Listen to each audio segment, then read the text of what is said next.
Hello guys, how's it going? My name is Dal, and just the other day we got some of the most exciting news regarding the future of War Within, specifically the next major upcoming content update, patch 11.2 season 3 content, with so much to add, from a brand new ethereal zone that we'll get to visit, to a bunch of different class sets and so many class changes, a massive haul of season 3 updates, from new delve content, dungeon content, raiding content, PvP content, a bunch of new class rewards on the horizon, from new tier sets and so many different mounts for you to collect and so many other items for you to obtain. There's just so much stuff that's coming out of this new update, and it's been, I feel like, a while since I've been so excited for a brand new patch. But this one in particular, I feel like scratches this Legion edge as we get to go to this Shattered World and fight colossal threats. It's just the potentially a perfect wrap-up for the War Within expansion, though likely we'll be getting even more updates in the future. But for now, I wanted to first go over everything that we have so far regarding patch 11.2, everything that we know for the moment, and everything has been announced, and everything that you can expect to experience and test out if you do head over to the PTR realms for the patch 11.2, which is available for everybody right now. But this is right now everything that is being added for this future upcoming update. As always, if you guys want to catch more regular updates for the patch 11.2 stuff, be sure to follow the channel and subscribe. But otherwise, let's dive right in.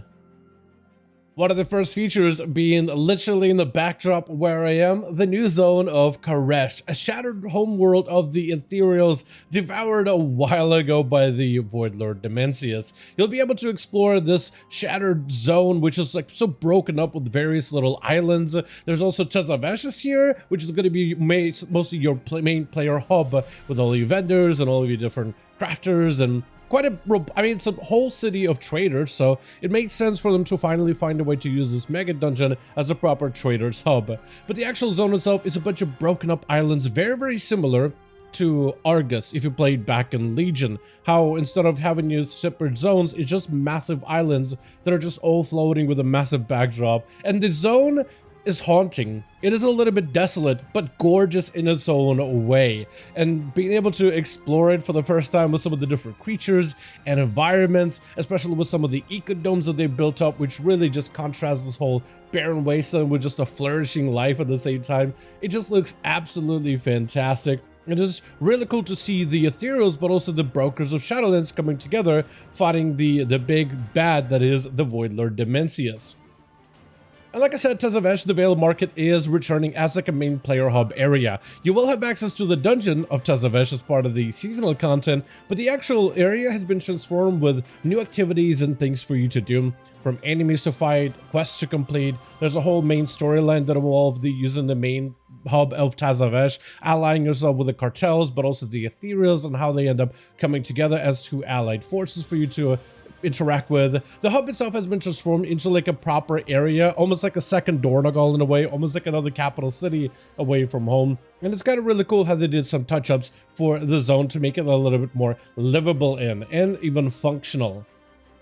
Of course, the biggest content feature of this update is going to be the new raid, Metaforge Omega. And just something about the name of adding Omega to a name, I feel like just doesn't really feel like WoW. But even if you look at the raid entrance, it doesn't even look like WoW. The environments are so unique. They have this very much ethereal, futuristic feel about them. And the fights themselves, I mean, they just look absolutely amazing with some of the different bosses, the different items you can get from these encounters, as we'll be fighting through the raid, mostly fighting against the Shadowguard Ethereals, set forth and reviving the Void Lord Dimensius, a powerful, massive boss that's likely going to melt a couple of CPUs down, but apparently he's the biggest boss they've ever created, and they really wanted to make him as big as Torment, like in the most literal sense. And having this void-themed boss, especially with how big the size is, they're really trying to have War Within end with a bang, and then continue on that feeling of these colossal threats into the midnight. And it looks like they're really trying to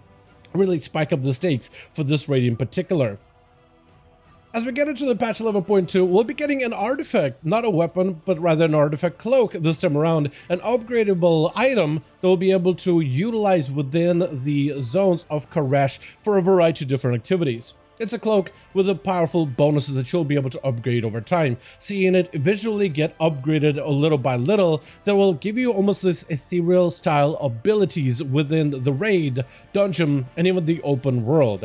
It'll allow you to do specific content called phase diving, where essentially you get to use your, character and divert yourself into pure energy to see a different version of Koresh, like a second version of the overworld. And that phase diving will actually be used as a mechanic in some of the different raid encounters as well, which is also pretty exciting. The cloak will also be used as for some basic general bonuses like a cheat death mechanic for tanks, more healing for healers, more damage, especially execute damage for DPS. It'll be something that will continue to scale with you, and you'll be able to upgrade it as you play throughout patch 11.2. Phase diving is something I mentioned real quickly, but it's essentially just a second way for you to experience Koresh. You have the base overworld with a variety of different rares, creatures, and everything, but then you can go phase diving into an alternate version of Koresh. So it's almost like you get two Koreshes for the price of one. And inside of these phases, you'll be able to see different versions of Tezavesh, different version of various ruins of Koresh, and even be able to find certain unique enemies that only hide within those certain phases. So it gives you like another layer of exploration within open world, looking for things like treasures, rares, a variety of collectibles, but also warrants that will be a little bit different than just you slaying a rare, but rather hunting down certain challenging enemies from Tezavesh market and then coming back once you slay them for quite a bit of reward from the cartels. With the new season, we also got a lot of seasonal content, like delves. With delves, however, we're only getting one delve instead of two that we got within the Goblin Undermine update. But we do get the raid of Archival Assault. However, the delve that we're getting is not really new. It's actually with us going back to the Azure Vaults, a dungeon from Dragonflight transformed into a delve. But Azure Vaults is filled with a lot of arcane mysteries and treasures, and that'll be a place where we'll encounter ethereals and broker pirates, as well as a variety of different agents looking to plunder that delve/dungeon of all of its arcane goodness. We also will be able to use the Reishi wraps within those delves to unlock a different challenge room of these delves as well. Like there'll be a unique challenge room that's either a challenge puzzle or some sort of a challenge encounter, like a mini boss fight with a bunch of different mechanics, like a boss rush mode, and you'll be able to challenge yourself for what is assumed as additional rewards. I haven't got to test this out just yet, but as soon as we get to do some of this new delve testing on a patch 11.2, I definitely will come back and go over it all over again. And also the new boss that will be available for this season of delves, as there's always some sort of a nemesis. We had the Zekvir season 1, the Underpin on season 2, and it looks like Princess Kaiveza from Nurubar Palace makes her way as our final boss for the delves in season 3. Since technically we didn't get to kill Kaiveza in season 1 of Raid of Nurubar, so she's making her way back as a nemesis with some of the unique mechanics that she had back in the raid, so you can expect a lot of the one-shot line components, but apparently there's going to be even more rewards and even more challenges from the boss specifically. As for Season 3 open world content, they actually get something new available, and that's called Ecological Secession. Essentially, we'll be helping brokers, specifically Venari, an old friend of ours from Shadowlands, to bring life back to Koresh with ecodomes. Very similar to the ecodomes that you can find in Netherstorm, like Stormspire and the ecodome of Mirror Dream. Very similar to those ecodomes, those will also appear on Koresh as well. And inside of those ecodomes, Venari, as well as a band of her cartel, will also try to see if they can repopulate Koresh with some brand new wildlife, to see what creatures and what experimental creatures may be able to survive if they were to try to expand and reclaim their old homeworld. And it'll be kind of like a mini game where essentially you'll help bring creatures from the overworld, from Azeroth, and see what can survive in the areas of Koresh. And you'll be basically traveling back and forth to bring in new animals to populate these domes, which sounds like an activity filled with dailies, some sort of a collectible, maybe even an opportunity for players to collect a bunch of pets if that's what you're into, possibly some sort of unique rewards for hunters, since you'll be getting a bunch of pets that can live within the ecodome. Right now we don't really know what the rewards for this are going to be, but it sounds overall like a new form of open world content. Jumping back into Season 3 content, we got some dungeons, and they announced a whole new pool of dungeons plus a brand new dungeon that's joining as part of the Season 3 content.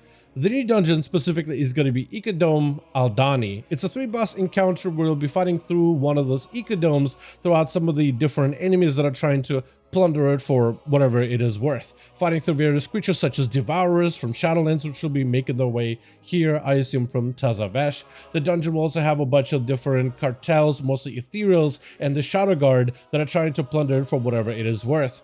The dungeon will be something that will be made available day 1 of the update, available in normal, heroic, and mythic. Speaking of mythic, we also have a new pool of dungeons for Mythic Plus. This is actually partially something the community got to vote on a number of months ago actually. They put up a post letting players vote which War Within dungeons players would like to see return for the Season 3 content. And they actually have a list right now over in the PTR. The dungeons that won the vote are going to be Arakara, City of Echoes, The Dawnbreaker, Priory of Sacred Flame, and Operation Floodgate. Notably, those are the 4 dungeons that have some of the strongest trinkets in them. Whether you're a caster or a melee class, it's one of the best items from all 4 of these. However, the 4 returning or new dungeons that are not War Within specific, first one is going to be Halls of Atonement, which is actually a fan favorite for players back in Shadowlands. It's going to be interesting to see this one make a return, as it was actually one of the easy ones to get into, and one that a lot of players had fun doing pushes in. Tazavesh as the zone also returns to the dungeon, both part 1 and part 2. We have the Market, which is a 5-boss encounter, as well as Celia's Gambit, which is the part 2, a 3-boss encounter. Those dungeons also back at Shadowlands were actually a fan favorite and were some of the easier ones out there. I remember the Market being a little tough until players figured out an easier route, and then more players got to run the dungeon, got more familiar with it, and it definitely has some of the more unique mechanics brought in from that expansion of Shadowlands.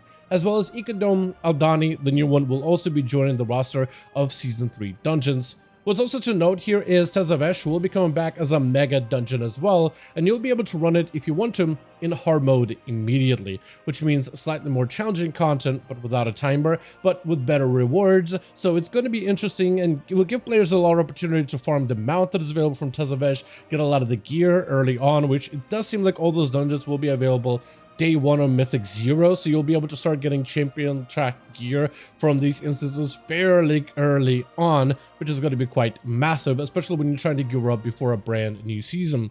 Also, as part of the dungeons, while we don't know things like the affixes or changes specifically within the enemies, we do know there are going to be some more adjustments when it comes to visual clarity, specifically visible checkpoints within these dungeons. Once you encounter a checkpoint, you'll actually be able to see it on your map, but also you'll be able to see this big Hearthstone type of a obelisk that represents where the checkpoint is. So if you're not sure exactly, let's say if you got a release where you're going to spawn at the start of the dungeon, or you're going to spawn like halfway through, the checkpoint system will hopefully give us a better idea as to where you'll be spawning, so it can help you make those on demand or like in the moment choices. Like, do you just res, or do you just wait to be res a little bit later?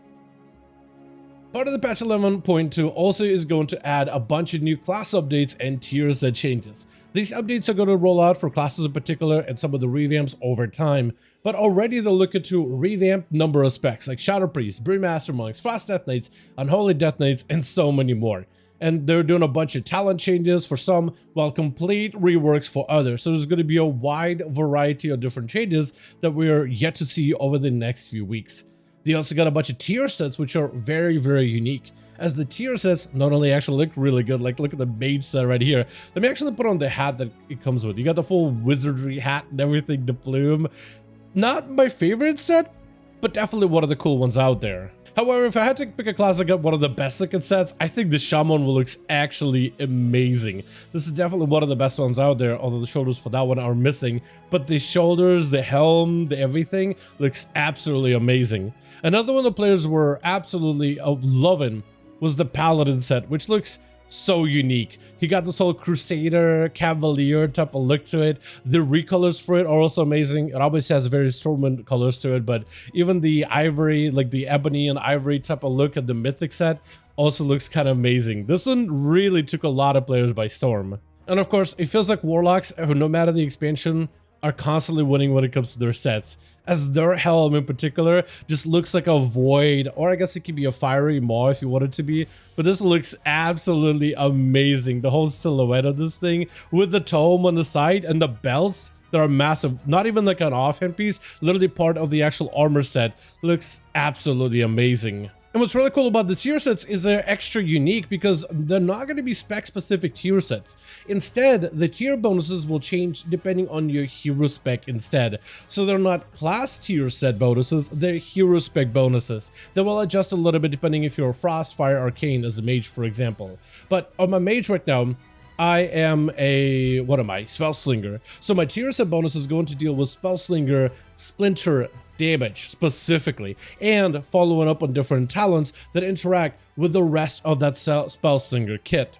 However, if I were to really quickly change up my whole tier set or my whole setup for hero talents, just do it really quickly, to Sun Fury, instead of my tier set talking about empowering my splinters, which is a main component of the Spellslinger mechanic, it instead will go off talking about Spellfire spheres spawned from the Phoenix, as well as the force set that empowers the Phoenix to do even more damage, granting me a lesser version of Time Warp. And that's going to be like this for every single class. So you actually have a choice between which tier set you want, depending on the hero spec you end up playing, which opens up a number of possibilities for builds and playstyles for so many different classes out there. And I haven't taken a look at every single tier set so far, but my early preview does make it seem like there's a lot of customization capabilities no matter what type of build you end up playing, which absolutely could just be huge for the season when it comes to just having so much variety of how you end up playing your class or what type of build, and hopefully will add some more viability to more hero spec options going forward. Outside of this, there's going to be also a number of PvP updates, though they haven't released a full list of details. Of course, there's going to be things like new mounts, new gladiator mounts, titles, gear, all those things, but apparently a lot more on the horizon. Though for PvP, while we have only limited info, they did mention that there will be at least a brand new area in Karesh for world PvPers in particular. Players will be able to tackle in a Vanquish's Wake Island area, which is essentially a zone where players are encouraged to dive into and have world PvP as much as they want. There's going to be activities, there's going to be objectives for you to fight over, and there's going to be rewards apparently for going there. So it'll be like a constantly active PvP hub. If you're just looking for world PvP, that'll be a specific spot you can go on Karesh to go to. And apparently there's going to be even more updates, but they're trying to at least give PvPers an area specifically for them to play and explore, especially if you're just trying to get like caps for conquest and potentially even gear out a character, or maybe get potentially a variety of different open world rewards, which is really, really cool to see. But more information is coming still over the next few weeks.